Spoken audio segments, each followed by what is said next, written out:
आप कहते हैं बेटा जल्दी सो जाओ, वो नहीं सोता। आप कहते हैं बेटा 5 बजे उठो, वो 7 बजे उठता है, नहीं उठता 5 बजे।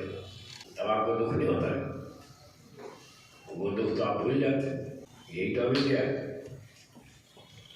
आपका सगा बेटा आपकी बात मानने को तैयार नहीं, आपकी पत्नी आपकी बात नहीं मानती, आपका पति आपकी बात नहीं मानता, तो बताओ दुख क्यों नहीं है? दुख तो है। और कभी खांसी होती है, कभी जुकाम होता है, बुखार होता है, कभी टीबी होती है, कभी कैंसर हो जाता है, कभी क्या क्या आजकल तो कितने रोग बढ़ते जा रहे हैं। और पिछले दिनों कोरोना चला ही था लंबा, वो आपको पता ही है कोरोना में क्या हाल हुआ था। तो ये सारे दुख तब तक आएंगे जब तक आपने जन्म ले रखा है। और लोग समझ रहे हैं कि संसार में कोई दुख है, सब ठीक है, सुख ही सुख है। इसी का नाम अविद्या है। इस अविद्या के कारण व्यक्ति संसार में जन्म लेना चाहता है, और जब वो चाहता है तो उसको संसार के सुखों में राग होता है। जब राग होता है तो वैसे कर्म करता है, वैसे कर्म करता है तो फिर उसको जन्म मिलता है, जन्म मिलता है तो फिर दुख आता है। ये गुरु जी ने समझाया।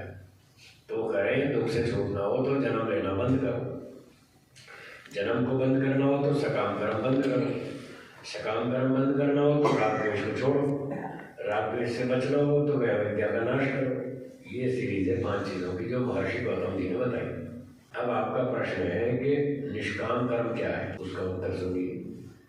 जो भी अच्छा काम, सेवा, परोपकार, दान, दया, जो भी अच्छे अच्छे काम हम इस उद्देश्य से करते हैं कि हमें इसके बदले में मोक्ष चाहिए।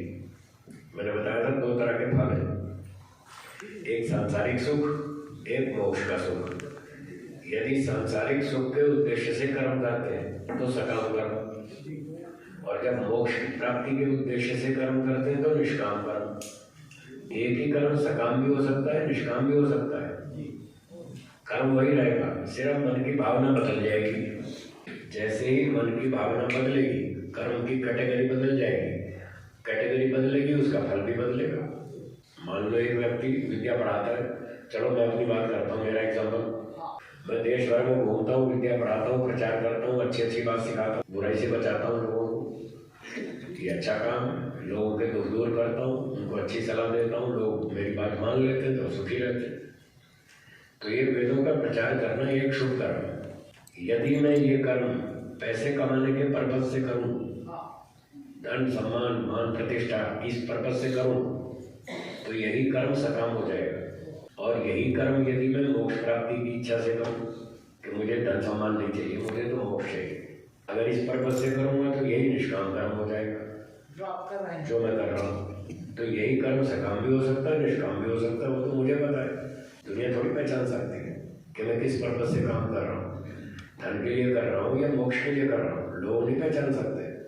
हाँ, जो मेरे साथ रहते हैं दिन रात 20-20 साल से, वो तो पहचान लेंगे, मेरी हर एक्शन को देखते हैं, मेरी नीयत को देखते हैं, मेरे व्यवहार को देखते हैं, मेरे सारे उठने बैठने आचरण को देखते हैं। केवल वही लोग पहचान पाएंगे कि ये सकाम कर्म करता है या निष्काम कर्म करता है। जो बाहर के दूर के लोग हैं वो नहीं पहचान पाएंगे। तो एक ही कर्म सकाम भी हो सकता है, निष्काम भी हो सकता है, वो मन की भावना पर डिपेंड करता है कि हम सकाम कर रहे हैं या निष्काम। और जो भी हमारे मन में भावना है उसको दुनिया वाले नहीं पहचानते, कोई बात नहीं, ईश्वर जरूर पहचानता है, हाँ या ना। तो ईश्वर तो पहचानता है कि हम सकाम कर्म कर रहे हैं या निष्काम। यदि सकाम कर रहे हैं तो जन्म देगा, यदि निष्काम कर्म कर रहे हैं तो मोक्ष देगा। तो ये था सकाम और निष्काम का अंतर। निष्काम कर्म में भी कोई ना कोई इच्छा होती है। कुछ लोग क्या समझते हैं, निष्काम का मतलब जिसमें कोई कामना नहीं, ये झूठ है। जिसमें फल की कोई कामना नहीं उसको निष्काम कर्म कहना झूठ है। मैंने अभी बताया था बिना फल के कोई काम करता ही नहीं। एक व्यापारी से कहो साल भर धंधा करो, प्रॉफिट की इच्छा मत करना, बोलो करेगा? फिर अगर प्रॉफिट की इच्छा नहीं करनी तो फिर दुकान खोली क्यों थी? इसलिए तो खोली थी कि कुछ प्रॉफिट होगा तो घर चलाएंगे, परिवार चलाएंगे, बच्चों का पालन करेंगे। तो फल की इच्छा के बिना कोई काम नहीं करता। फल की इच्छा तो रहेगी। बस 2 तरह के फल हैं, सांसारिक फल की इच्छा करो तो सकाम कर्म, और मोक्ष फल की इच्छा करो तो निष्काम कर्म। ये है सकाम निष्काम।